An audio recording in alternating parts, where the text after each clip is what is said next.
no final do capítulo 2, 2 folhas para terminá-lo. Tá? O parágrafo é o espiritualismo nos tempos modernos, falando ainda sobre a preleção de Eusébio, que nem eu sabia o quanto conteúdo tem esse simples, né? É uma coisa que a gente, se for ler direto, lê em 5 minutos, né? Mas tem muita coisa aqui. Mas se for prestar atenção, leva bastante tempo. Nós já temos, acho que é 3 aulas, né? Essa preleção do Eusébio. E, né, ele falou, agora ele está reforçando o que ele falou, tá? As necessidades de nossa iluminação, é o que ele está expondo aí. Porque ele está dando essa preleção para um grupo de espíritas e espiritualistas que estão desdobrados, ou seja, para nós encarnados. São mais, lógico, tem desencarnados lá também assistindo, mas as maiores necessidades são nossas. Tá? Vamos lá? Vamos. Deixa eu só fazer uma observaçãozinha rápida, eu esqueci. Hoje é aniversário da Nanda, que Deus abençoe a Nanda, né? E dê muita alegria e muita paz a ela e os pais dela. Eu esqueci de comentar isso agora que eu me lembrei. É mesmo, ele falou que não vinha ao estudo porque era aniversário da Nanda. Esquecemos disso. Isso. Parabéns para a Nanda. Tá? Eu não vejo, geralmente aparece no Face, né? E também é aniversário do Luiz Guilherme também hoje. O Luiz Guilherme também. Parabéns também ao Luiz Guilherme. Vamos lá. Vamos lá. Alguém quer falar alguma coisa? Nice quer falar alguma coisa, Nice? Não. Então tá. Então vamos lá. Hoje eu estou ouvindo. Oi? Hoje eu quero só ouvir. Então tá.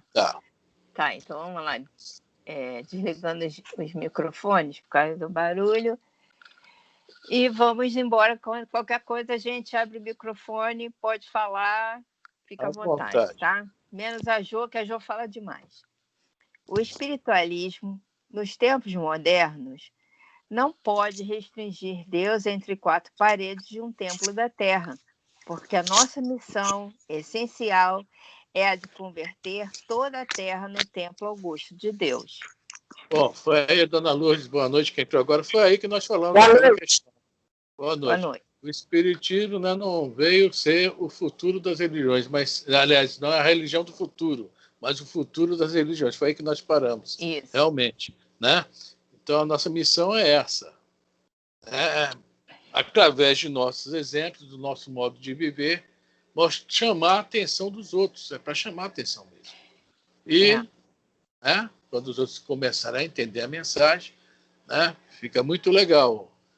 Hoje mesmo eu estava comentando alguma coisa com uma pessoa que não tem nada, assim, nem tem muita noção de espiritualidade, mas eu falei sobre o Dr. Bezerra de Menezes, ele ficou atento.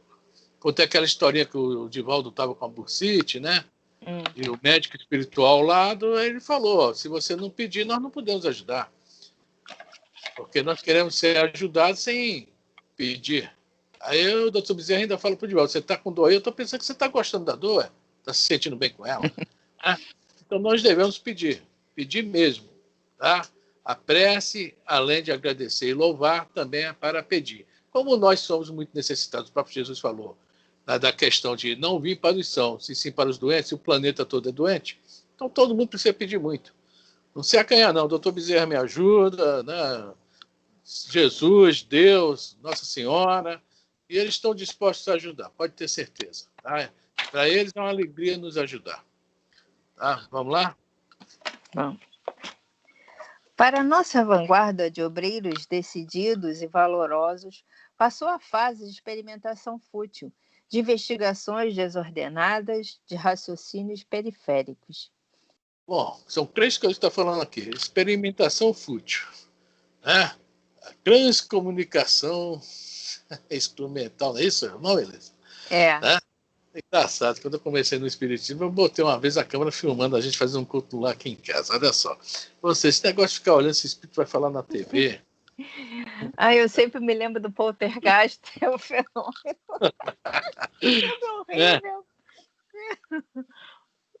Investigações desordenadas. A gente querendo colocar os médios.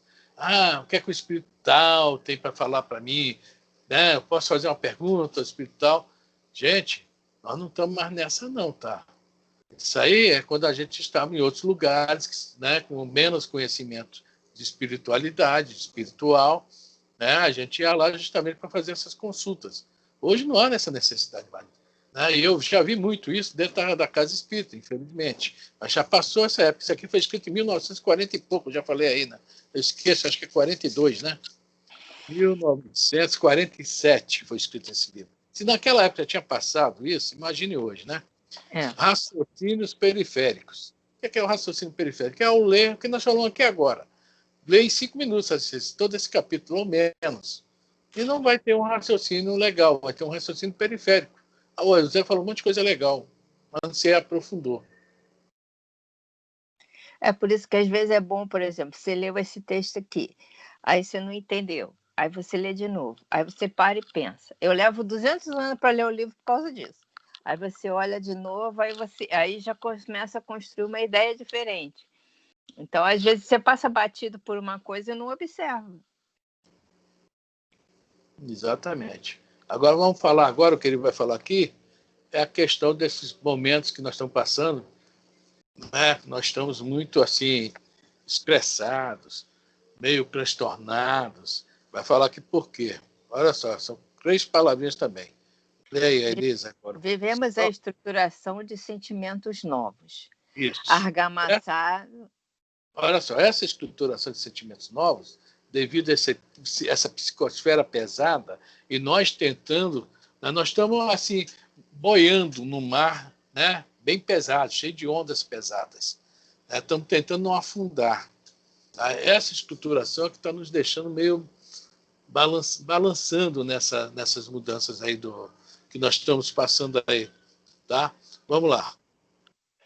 Vivemos a estruturação de sentimentos novos, argamassando as colunas do mundo vindouro, com a luz acesa em nosso campo íntimo. Continua. Natural é que os aprendizes recém-chegados experimentem, examinem, operem sondagens e evoquem teorias brilhantes, em que as hipóteses concorram ao lado da exibição personalista, compreensível e razoável.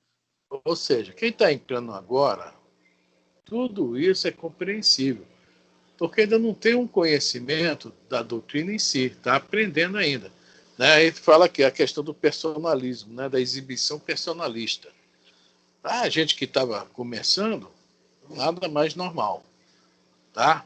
Mas algumas pessoas, tipo alguns que eu conheço que já têm 20 e poucos anos de casa, né, de espiritismo, tá rindo disso?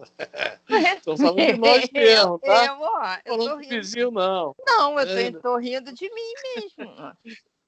Nós, seu Roberto, aí, né, os mais antigos aí na doutrina, né? Vamos lá, Elisa. Toda a escola caracteriza-se pelos diversos cursos que lhe formam os quadros e as disciplinas. Não nos dirigimos aqui, porém, aos que ainda sonham na clausura do eu, enredados nos 1000 obstáculos da fantasia que lhes cristaliza as impressões. Bom, a gente, quando chega na casa espírita, a gente leva um monte de ideia mesmo cristalizada. Tá? Só com o tempo que a gente vai diluir essas ideias, que elas foram nossas bases. Não vamos falar que elas não serviram, não, que serviram muito. Aí a gente vai, poxa, eu não estava certo nesse ponto. Esse ponto até aqui está certo, mas a partir daqui eu já vi que é assim. Né? Agora vai ver, ele vai falar para quem ele está dirigindo esse discurso aí. Falamos a vós outros, que sentis a sede de universalismo, anônimos companheiros da humanidade, que se esforça por emergir das trevas para a luz. Como aceitardes a estagnação como princípio e a felicidade exclusivista como fim? A pergunta é pesada, hein? Pergunta tipo Emmanuel. Né? Como aceitardes a estagnação, ou seja, ficar parado, e a felicidade exclusivista, ou seja, estou parado, mas estou... Né? Se eu não estou fazendo nada, que felicidade é essa? E por que eu sou merecedor dessa felicidade? Da onde eu tirei esse conceito, essa realidade? Não é real isso aí. Uhum. Tá? O negócio é ativo. A estagnação não existe na vida espiritual. O próprio Jesus fala, o Pai trabalha, não cessa de trabalhar, e eu também. Também. Tá? Então, como disse, o mundo gira, tá? E nós temos que também, não podemos parar. Que felicidade nós vamos ter parados, tá? Alimentemos a esperança renovadora. Não equivoqueis Jesus para justificar. Não invoqueis Jesus para justificar anseio de repouso em débito. Ele Beleza? não. Essa página, a lei da morte, é isso aí. Justificar repouso em débito, né? Pedimos a Jesus ainda, infelizmente, né? Aquele prêmio da Mega Sena, aquele empregaço, né? Se eu quero ser executivo de tal empresa, ganhar meus 30, 40 contos por mês aí, ter tudo na mão, 2 meses de férias. É bom demais. Não invoqueis Jesus para justificar anseios de repouso em débito. Ele não atingiu as culminâncias da ressurreição sem subir ao Calvário, e as suas lições referem-se à fé que transporta montanhas. Nossa, é isso aí, Jesus é o exemplo, trabalhou o tempo todo, né? E como ele falou aqui, né, não alcançou a ressurreição, ou seja, a vida espiritual, sem antes passar pelo Calvário, coisa que ele não tinha necessidade nenhuma. Né? O próprio, olha só que coisa legal, quando Pilatos fala, escolham Jesus ou Barrabás, que o povo escolhe Barrabás, o que Pilatos fala? Este homem é um justo. Para um romano falar isso, tá? Que o judeu tinha toda essa ideia de justiça, né, através da Torá, mas o romano não, ele tinha uma noção muito... Mas ele fala, esse homem é um justo. Pois é, e foi crucificado. E a lição maior é essa aí, a fé que transporta a montanha. Com vontade, com disposição, né? A fé ela não é também assim, parada, a fé é ativa. É uma lealdade, trabalho, serviço. Hoje até eu coloquei no Face do Maria Vaz uma coisa que eu achei, uma frase que eu achei muito bonita daquele Tagore, né?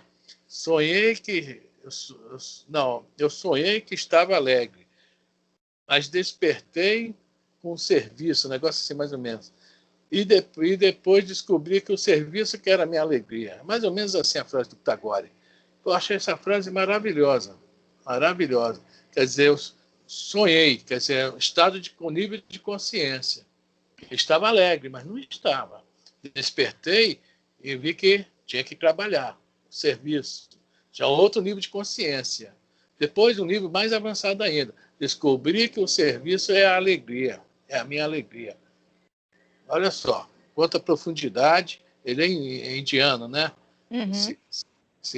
É um grande mestre indiano, Rabindranath Tagore. Né? Eu prefiro falar só Tagore, que é mais fácil. Não precisa falar o resto do nome, tá certo. Não reclamemos, pois... Ih, gente, carro do lixo. Não reclamemos, pois, ingresso em mundos felizes, antes de melhorar o nosso próprio mundo. Toma, Emmanuel, de novo. Como é que a gente quer ir para um mundo feliz se o nosso mundo está um desastre? O reino de Deus está dentro de vós. Né? Então, se nós ainda não conseguimos colocar esse reino aqui dentro, por que a gente quer mudar de mundo? Complicado, né? Complicado mesmo. Esqueci o velho erro de que a morte do corpo constitui milagrosa imersão da alma no rio do encantamento. Foi por isso que eu li aquela página. Também, tem a ver com isso. Quer ler ela agora? Posso ler? Aqui, essa parte foi a Elisa que escolheu aí, tá? Não foi colocada no grupo, que ela estava vendo aí, folheando. Tá? Desse livro, Ceareiros de Volta. A lei da morte, né? O nome a lei da morte, que tem a ver com isso aqui, ó. O Valdo Vieira é o médico ao espírito. Esqueci o velho erro de que a morte do corpo constitui milagrosa imersão da alma no rio do encantamento. Rendamos culto à vida permanente, à justiça perfeita e adaptemo-nos à lei que nos apreciará o mérito, sempre de conformidade com as nossas próprias obras. Então, vou ler A Morte.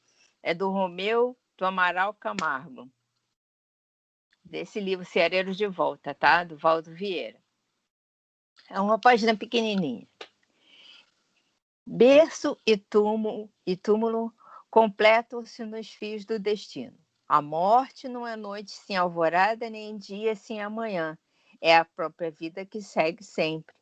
Julga o homem que a desencarnação seja o epílogo de tudo. A lei, no entanto, prova-lhe que a sepultura guarda o prólogo de uma outra vida mais ampla. Ele fala, morrerei, e ela esclarece, viverás. Ele blasfema, nunca mais. Ela confirma, existirás sempre. Ele insiste, quero nada. E ela responde, impossível.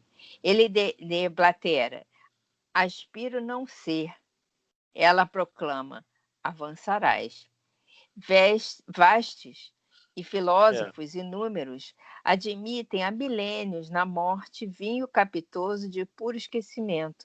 Materialistas e gozadores nela supõem há séculos o travesseiro do chumbo a desfazer-se em névoa e cinza. Espíritos fracos e infantis no estágio carnal declaram na marco final do pensamento a embuçar-se em poeira indistinta. Não te enganes, porém, ainda mesmo quando o acaso parece triunfar nos sucessos da vida, o divino arbítrio rege e domina, anotando compromissos e administrando experiências. A lei da morte é a vida. A vida humana é consciência, e consciência é responsabilidade. Por isso, não aguarde soluções miraculosas aos problemas que te afligem a buscar inutilmente esperanças no absurdo ou no sobrenatural, e nem te afoites por transitar nos campos do fenômeno, porquanto, via de regra, dele pouco se aproveitam os homens, de vez que a humanidade não é composta de newtons a estudar as leis universais através da simples queda de maçãs. O corpo é o escrínio da terra, a alma é a luz da eternidade. Se aspiras viver na condição de espírito encarnado no rumo da morte, convertida em vitória nos planos superiores da vida, expôs o serviço do bem como sendo a tua própria razão de ser. As intercessões que partem da altura, na lei do merecimento aurido, no trabalho em favor dos outros, alteram continuamente o itinerário das existências.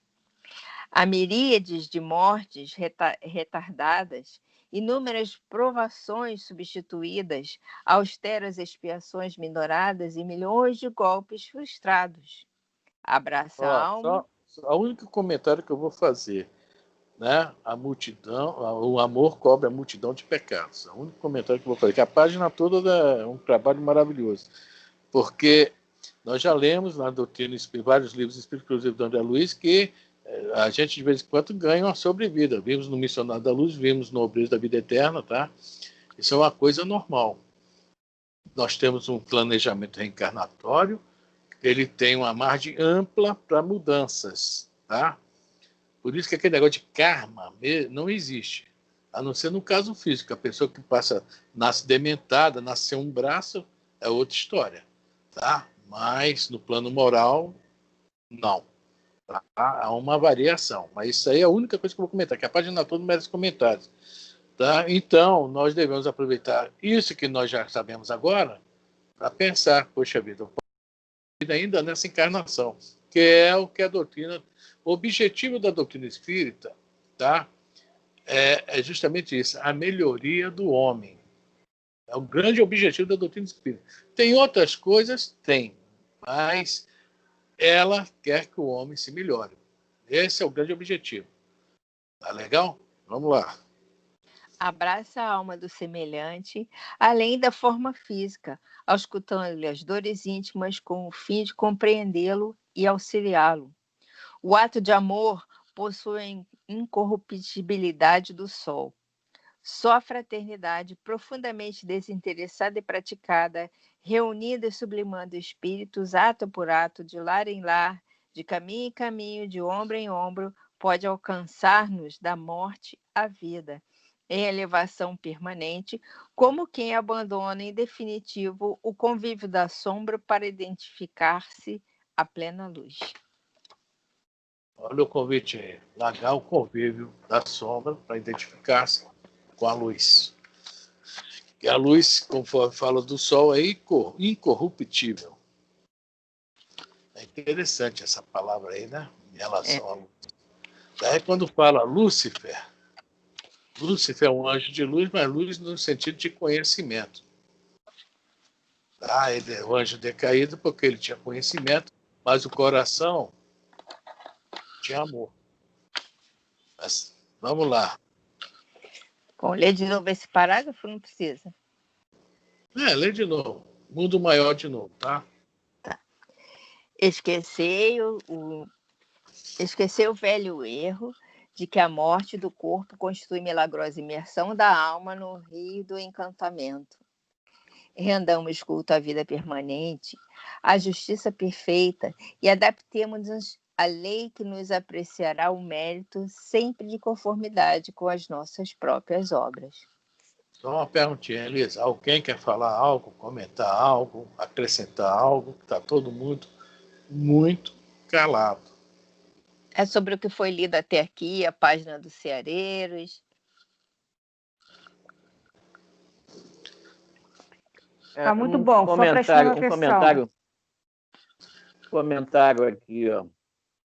Natural é, lá anteriormente, natural é que os aprendizes recém-chegados experimentem, examinem, operem sondagens e evoquem teorias brilhantes em que as hipóteses concorram ao lado da personalista. Tudo bem, o novato chega com essas intenções, né? Os recém-chegados chegam com essas intenções de examinar, de operar, de sondar, mas nós não vemos isso sendo facilitado na maioria das casas, né? O estudo de um livro espírita, no livro dos espíritos, estudado num ano, o livro dos médiuns estudado num ano. Isso aí eu acho que não ajuda muito aqueles que realmente chegam cheio de vontade de aprender, cheio de vontade de examinar, cheio de vontade de sondar. Eu acho que os estudos nas casas espíritas deveriam ser um pouco mais alongados, que é para poder realmente, aqueles que chegam com essa vontade, conseguir adquirir algum conhecimento, ter na sua caminhada como espírito. O comentário que eu queria fazer é esse. E outra coisa, que a gente coloca aqui toda hora, querem comentar, gente, comente, qualquer dúvida, pergunte, porque nosso estudo é diferente, é para participar, todo mundo participar, à vontade mesmo, tá? Não tem esse negócio, eu errei, ninguém erra não, tá todo mundo aprendendo, eu também tô. Todo mundo erra junto.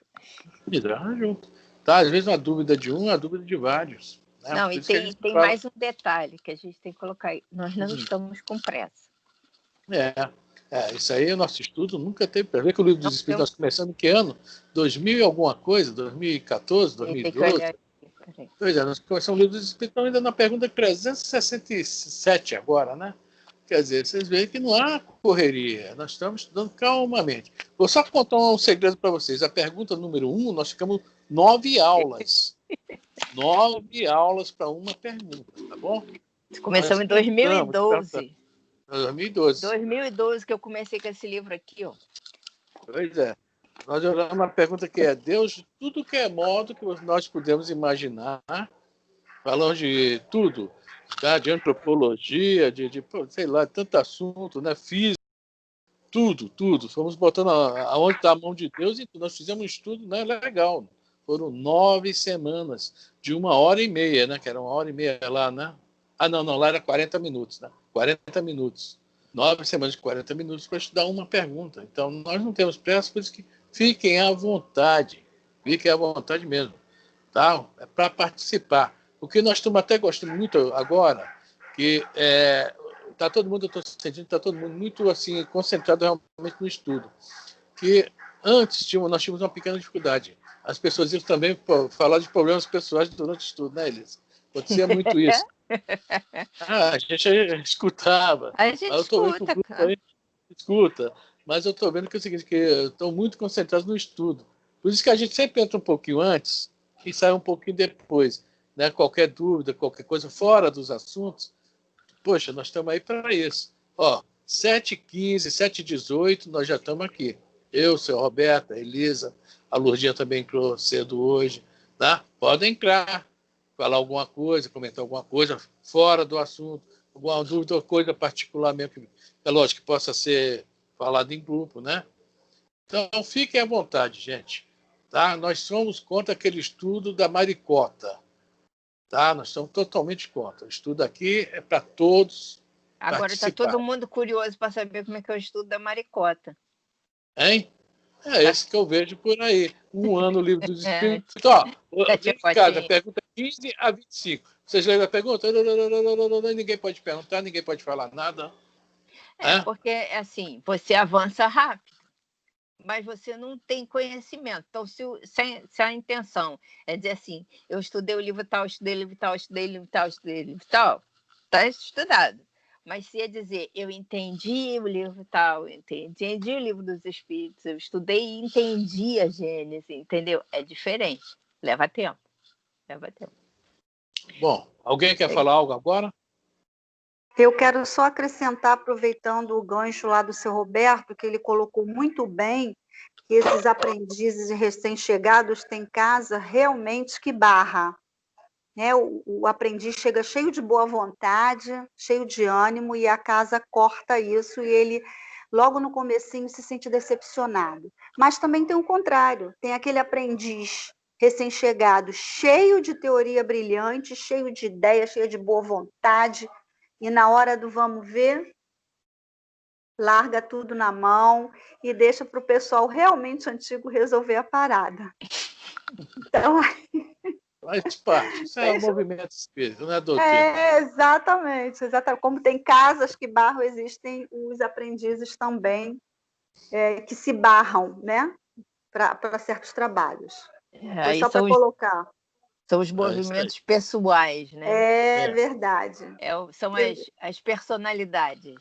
Cheios de teorias e na hora vê que não é bem por aí, né? Que a doutrina não é bem assim, aí pula fora. Faz parte. Vamos lá? O nosso ministério é de iluminação e de eternidade. O governo universal não nos circunscreveu as atividades à guarda de altares perecíveis. Igrejas, centros espíritas, são altares perecíveis. O templo de Deus é aqui, ó. Agora nós estamos numa fase que a gente precisa se rotular, infelizmente, tá? Será que o Gandhi precisava de uma igreja? Eu me sabe, o Gandhi não tinha rei. Tanto que os hindus ficavam com raiva dele achando que ele era cristão, né? E os cristãos não gostavam que ele andava com aquele... Tanto que o Papa não recebeu por causa da vestimenta, né? E chamavam... Não, ele é hindu, não é cristão. Quer dizer, é uma coisa de nossa ignorância ainda, né? Nossa fraqueza, digamos assim. O próprio Buda, na verdade, ele não tinha um templo, ele meditava embaixo de árvore, ele meditava em cima da árvore, entendeu? Ele não tinha um templo. Esse negócio de templo é coisa dos homens, templos riquíssimos, cheios de ouro, isso é coisa de homem mesmo. Jesus não tinha templo nenhum. Nem fundou religião nenhuma. Sócrates, né? Então é isso aí, tá? Nós não estamos aqui para nos prender, tá, a altares perecíveis. Nós estamos aqui justamente para a eternidade, altares da eternidade. Então é por dentro, não é lá fora, aqui dentro. Vamos lá. Não fomos convocados a velar no círculo particular de uma interpretação exclusivista, senão a cooperar na libertação do espírito encarnado, abrindo horizontes mais claros à razão humana, refazendo o edifício da fé redentora que as religiões literalistas esqueceram. Olha só o que ele fala, que interpretação exclusivista. Eu criar um sistema que eu acho que está certo e passar para vocês. Olha só que perigo. Que perigo. Esse é para quem está falando. Tá? Olha só. E outra coisa que fala aqui. Horizontes mais claros à razão humana. Refazendo o edifício da fé. Naquelas religiões literalistas, ou seja, na letra. Procurar o simbolismo das coisas. Quando a gente pega o livro de Gênesis, do Antigo Testamento, da Torá, que é o primeiro livro, aquilo ali, 90% dele é só simbolismo. Tá? Adão e Eva existiam não daquela forma que está lá, pergunta 51 do Livro dos Espíritos. Tá? Vão ler lá que vocês vão ver que não tem muito a ver aquilo lá, não. A famosa, Elisa adora, Arca de Noé, hein, Elisa? Nós vamos estudar a Arca de Noé agora no capítulo 3 desse livro. Olha só. A Arca de Noé, o Jó, Cavaleiro Engolido. Eu também adoro. Adoro a Arca de Noé também. Pois é, mas você vai tomar um susto agora. Vai tomar um susto agora. Você vai levar... por que, Jesus? Tão bonitinhos os animaizinhos, tudo o casalzinho. Você vai entender os animalzinhos tudinho. Tem até uma página do Ceará de Vó, mas deixa para a época, né? Deixa para a época. Você vai entender os animalzinhos tudinho. Quem são esses animais? Onde estão eles? Tá? Porque tem animal na parte de baixo e animal no meio. Isso, lá em cima já está dando spoiler. Deixa para lá. Vamos lá. Vamos continuar aqui. Eu estava vendo ontem, rapidinho, aquele negócio de Sodoma e Gomorra, dos anjos, que aí o pessoal queria fazer sexo com os anjos, e aí mandaram ele ir embora e levar a mulher dele, a mulher virou para trás e virou uma estátua de sal. Aí eu estava pensando nisso, e realmente mostrou lá que na beira lá do mar tem várias estruturas de sal, né, de pedra de sal, que tem uma que parece até, olhando assim com muito boa vontade, né, que é uma mulher, tem que ter muito boa vontade. Mas eu estava pensando na cristalização, porque o sal é uma coisa que cristaliza muito fácil. Você vê a água do mar, quando ela cristaliza, ela vira sal. A cristalização do pensamento material que eu vi nessa questão da Sodoma e Gomorra. Olha só, olhou para trás, ou seja, ela quis a vida que ela tinha. Ela não virou um estado de sal, ou seja, não quis mudar a cristalização. É isso aí, Elisa, tu viu certo. Então, olha o simbolismo. Isso existiu? Não sei, mas o simbolismo está ali. Olhou para trás. Não, ninguém olha para trás, ou seja, mudem de vida, mudem teus pensamentos, mudem tudo. Não, mas ela olhou para trás, ou seja, estava presa àquilo, estava cristalizada àquilo, virou uma estátua de sal. É isso aí. A Elisa leu, entendeu. Estava falando exatamente do que teria acontecido. Se essa cidade existiu de verdade, que eles acharam uma cidade que seria a segunda cidade que foi construída em cima de Sodoma e Gomorra, se ela existiu. Então, eles foram cavando até mais ou menos a idade da Terra, né, que teria sido.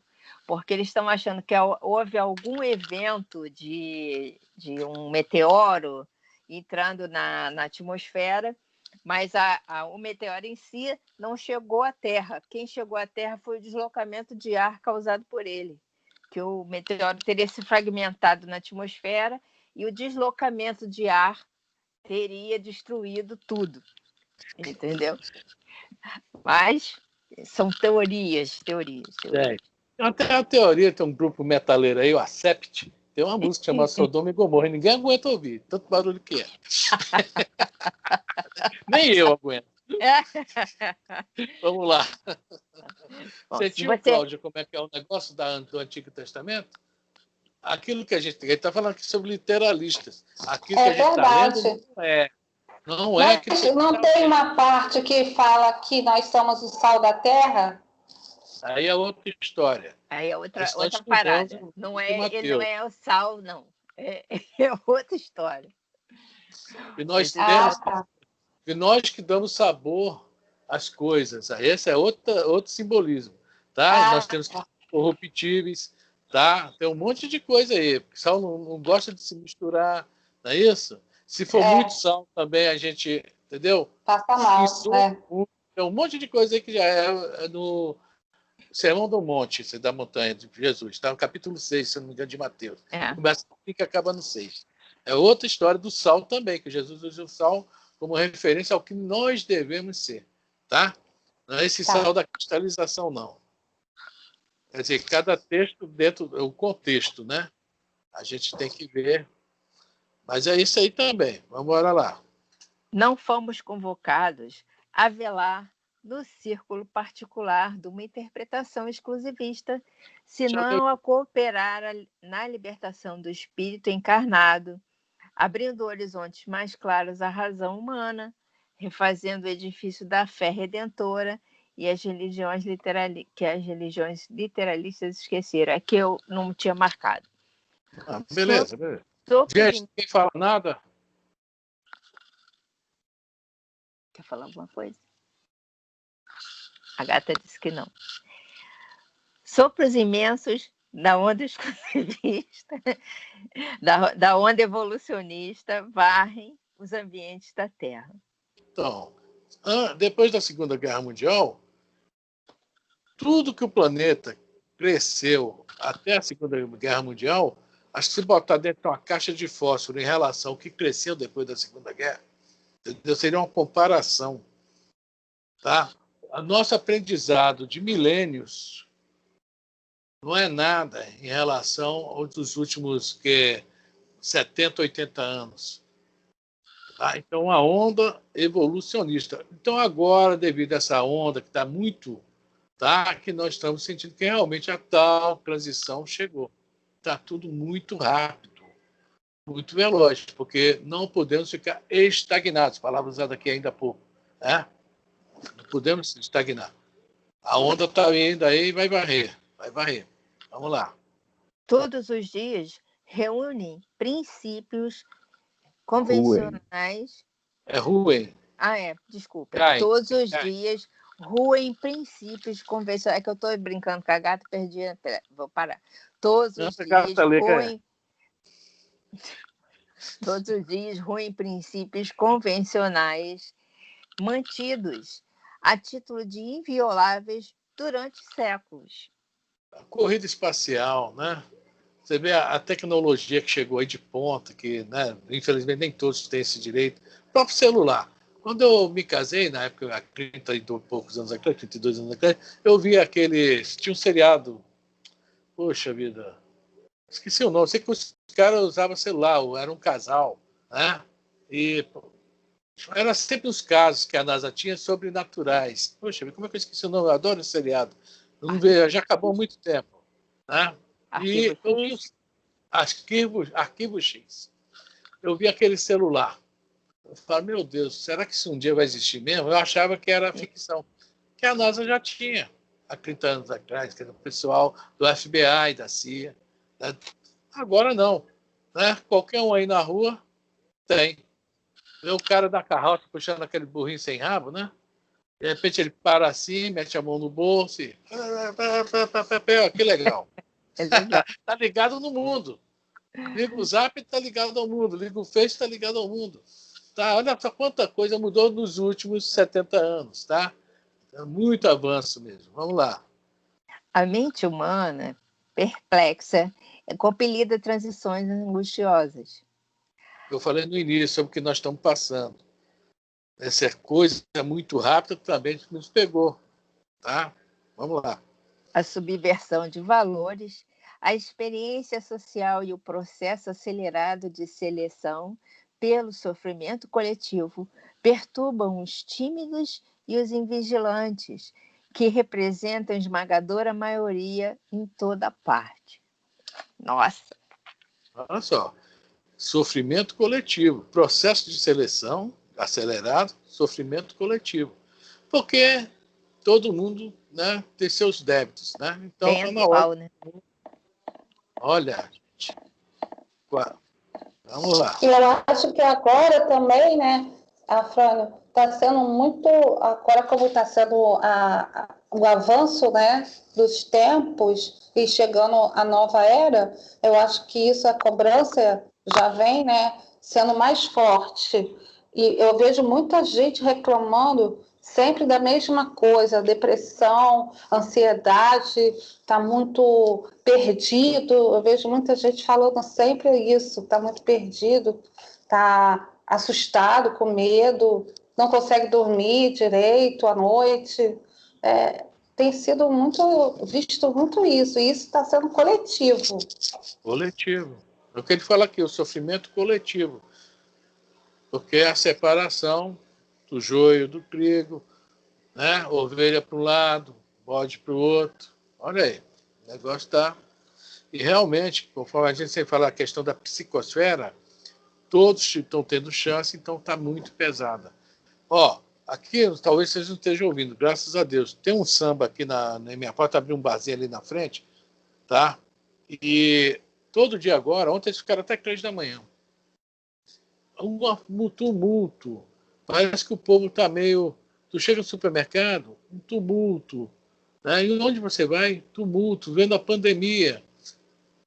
Parece que tem alguma coisa assim, falando, não, vai lá, que tem que, né, desencarnar mais alguns. Está faltando gente, tem que desencarnar, mas sei lá. É uma coisa impressionante como o povo... Ou então eles estão assim... Eles devem estar assim também, vamos aproveitar rápido logo, porque senão daqui a pouco vai acabar tudo. É um sentimento inconsciente, de repente é isso aí. Você até falou uma coisa que eu não tinha pensado. Realmente, pode haver esse pensamento, que o espírito sente. Tá? O espírito encarnado sente. Tá? De uma certa forma, ele coloca, você falou uma coisa que realmente tem muito a ver. Eu estava pensando, estava rezando e sobre isso, né? Uma reza conversada. E aí eu cheguei ali naqueles meus pensamentos à conclusão do seguinte: veio a primeira onda e as pessoas não acreditaram. Então vamos mandar uma segunda onda para ver se as pessoas acreditam, né? É a nossa necessidade, Exatamente. Né? É necessário. Sabe, infelizmente. Sabe, tipo mas a não estátua tá. de sal? Segunda onda vai ser pouco. É o caso de Sodoma e Gomorra, que foi comentado aqui. A estátua de sal, Nós estamos aqui no caso de Sodoma e Gomorra. Está todo mundo querendo olhar para trás, ninguém quer olhar para frente. Tá? Isso. Grande problema nosso. Tá? Grande problema nosso. Da humanidade em peso. Mas alguém quer falar sobre isso, gente? Ninguém quer falar nada sobre isso, gente. Isso é um assunto bom da gente falar. Jô, Dona Lourdes, Nisso, ninguém quer falar? Isso aí não é opinião unânime, não, hein, gente? Por favor. Certas coisas aqui nós colocamos nossa, né? Pensamento nosso, mas que tem alguma coisa a ver com o que está acontecendo. Vamos lá então, Elisa. Como atender a esses milhões de necessitados espirituais se não receberdes a responsabilidade do socorro fraterno?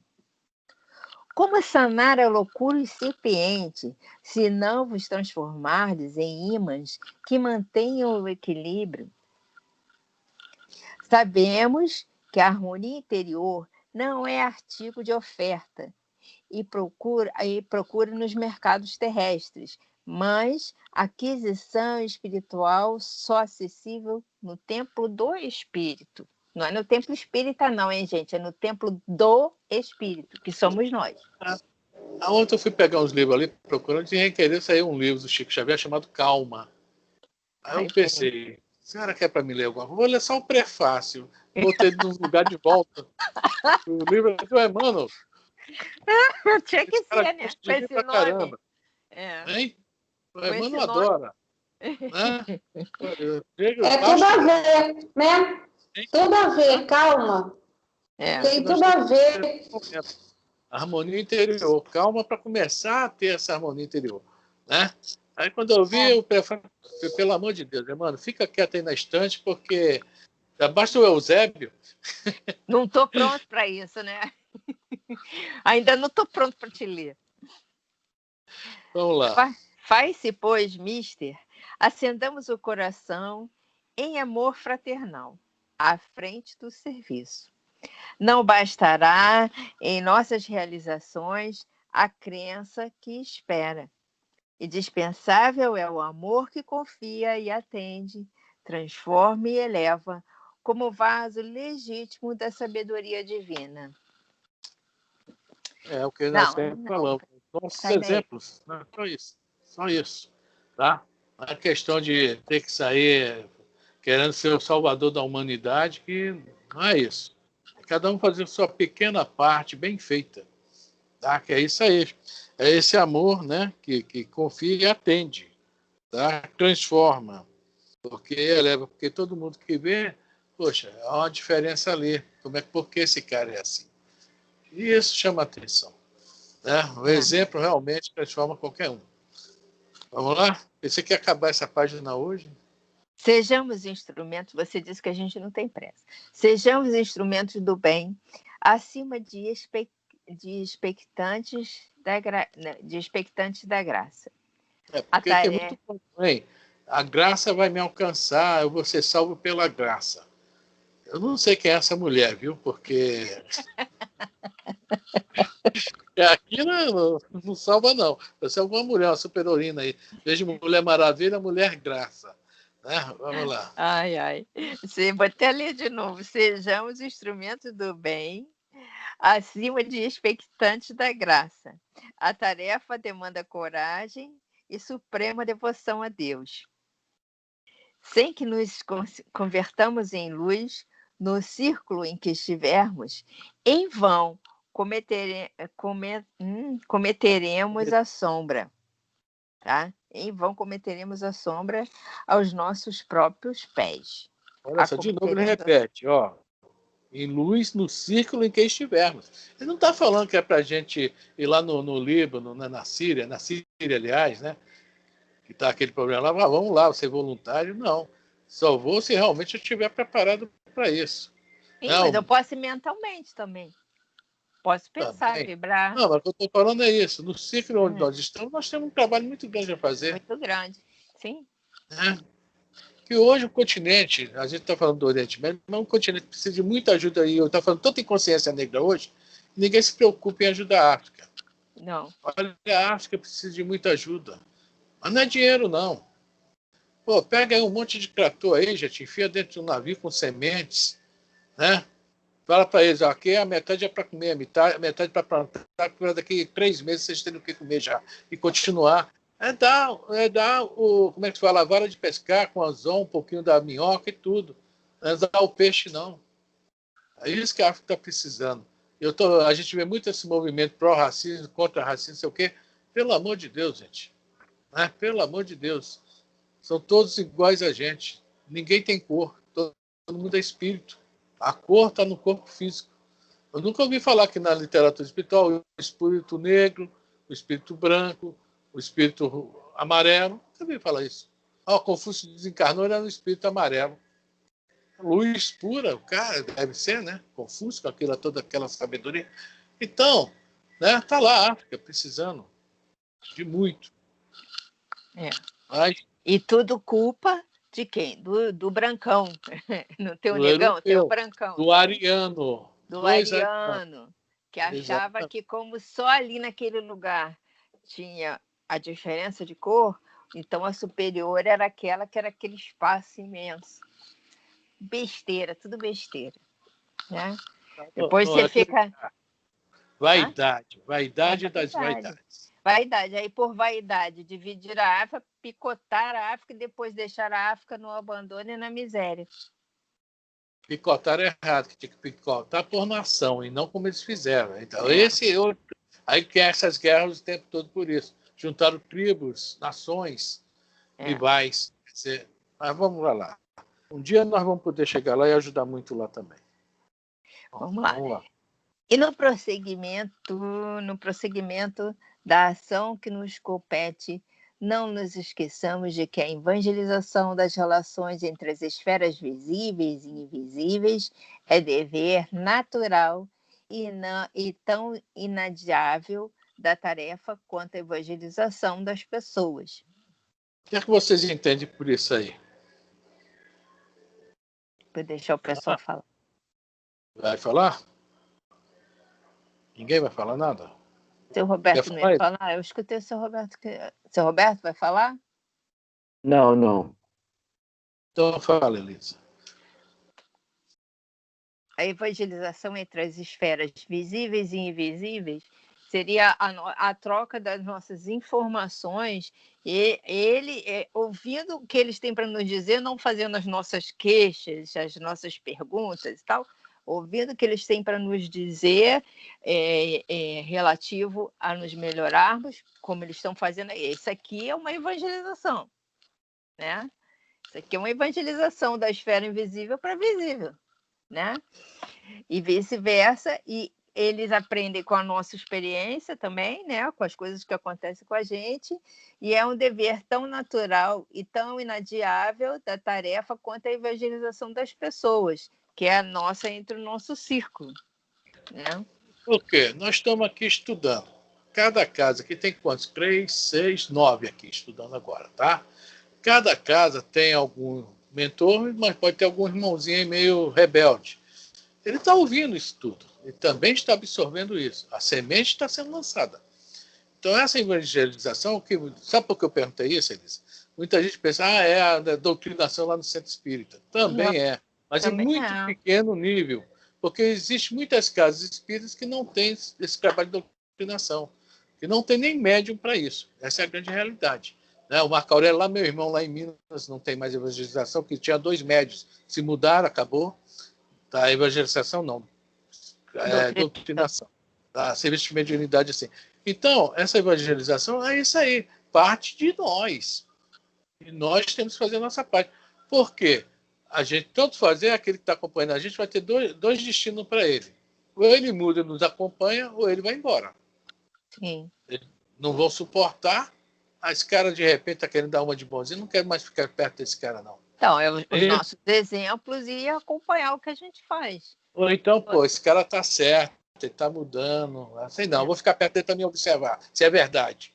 E vai acabar, tá? Olha só. Né? Não nos esqueçamos. Resumindo isso, Paulo, somos. Em casa só tem anjo, né? Eu sei disso, Nice. Parabéns, viu? A sua casa está meio enferrujada. É privilegiada a sua casa. Aí Paulo nos fala, somos cercados por uma nuvem de testemunhas. Isso resume o que está escrito aqui. Tá? Essas testemunhas também precisam ser evangelizadas. E as que não precisam, que estão ajudando a nos evangelizar. Vamos lá? Você vê, um parágrafo só, né? Tanto conteúdo, tá? Eu acho... São 8h30, vai continuar? Vamos parar aí, então, né? Vamos parar aí? Vamos. Marca aí, Elis, que eu não tenho caneta aqui para marcar, não. Olha só que situação. Tá? A gente parou no Não Busquei o Maravilhoso. Eu estou até marcado aqui. Não, pode até voltar, você já nos comenta bem. Tá. Porque aquele ali está meio perdido.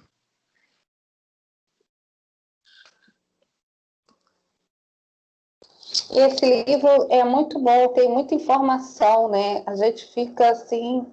Esse último parágrafo, realmente, sobre a evangelização das esferas visíveis e invisíveis é muito bom, né? Porque quando você está fazendo um culto do lar, por exemplo, você está fazendo uma oração, prece, aí lendo o evangelho, aquelas pessoas, mesmo você estando sozinho, aqueles espíritos que estão desencarnados estão ouvindo, né? E é importante para eles também escutarem, até porque alguns até querem aprender mesmo. Tem outros que entram, saem e vão embora mesmo.